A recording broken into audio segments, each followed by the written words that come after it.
Marcus! Marcus! I'm over here. Marcus, where have you been? I was expecting you home last night. We have to get ready for the Sabbath.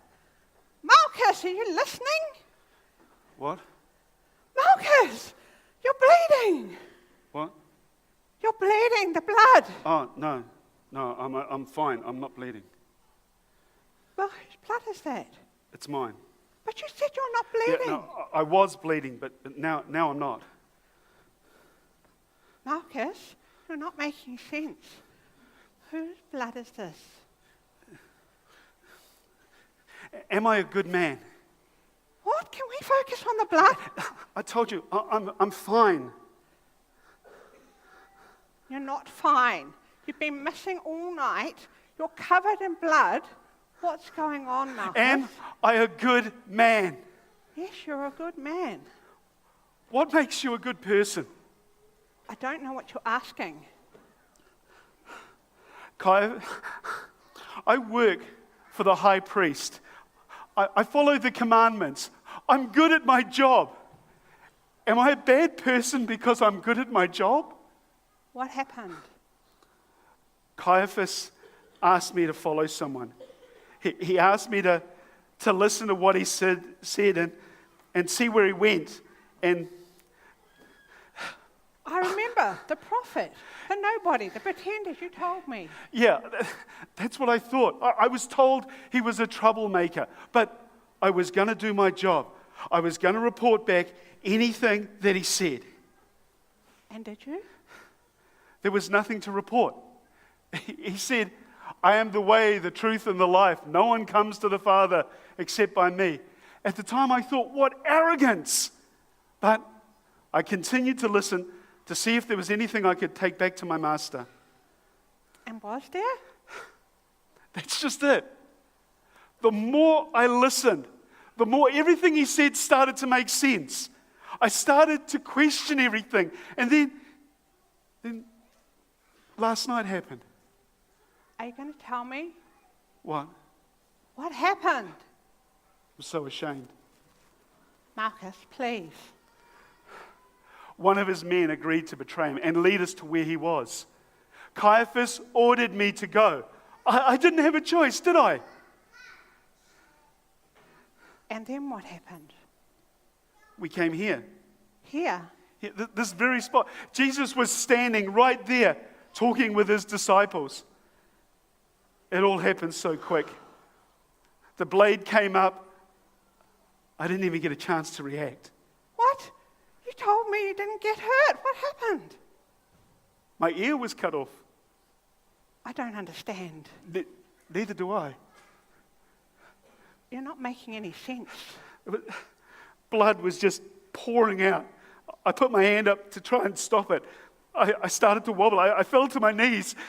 Everything started to go black. And then warmth. The pain disappeared. Things came back into focus, and I saw Jesus nearly in front of me. All I could see in his eyes was gentleness and love. And what did he do? He had his hand on the side of my head. He said, "You'll be okay now." And then a soldier dragged him away. I reached up for my ear just to see what was going on. My ear was there. It was whole. There's just the blood to show that there'd even been a wound. He healed you. Yeah. So you're all right now? No. I don't. I knew what they were going to do. I had to try and stop them. Oh, you didn't do anything to jeopardize your job, did you? I tried to get in to see Caiaphas. They wouldn't let me in. They said I was too emotional, too worked up. I saw the guy that had cut my ear off. He was standing in the courtyard. My cousin Cain recognized him, but he denied it. And then I saw him. Who? Jesus. He was just standing there while they accused him of things that I knew were not true. And he looked at me. It was like he was staring into my very soul. I was so afraid I had to leave. Where did you go? I started to come home. I couldn't. I was such a coward. A good man stands up for the truth. A good man does what is right. I ran away. What could you have done? Caiaphas is the high priest. He knows better than anybody right from wrong. I just felt so helpless. I wandered around all night. The rest of the day became a blur. I followed him up to Pilate's quarters and watched Pilate try to wash his hands of the whole thing. There were so many people around, I could barely move. By the time I'd gotten out and gotten to the hilltop, they crucified him. His face was so badly mutilated, I didn't recognize him. I started to cry. I helped kill this man. No, it wasn't your fault. Yes, it was. I knew what they were going to do was wrong, but I was so caught up in my position, I did nothing. And I knew that as I looked up at him on the cross. I had helped kill him. I felt so broken, so ashamed. And then he spoke. What did he say? He said, "Father, forgive them, for they don't know what they do." Forgive me. I'd helped kill him. He was betrayed, beaten, and bloodied. And he was asking God to forgive me. I couldn't stay there any longer.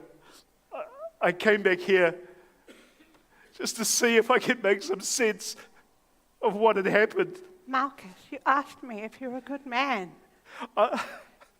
You are. I let a good man die. But only a good man would feel this way. Let's go home.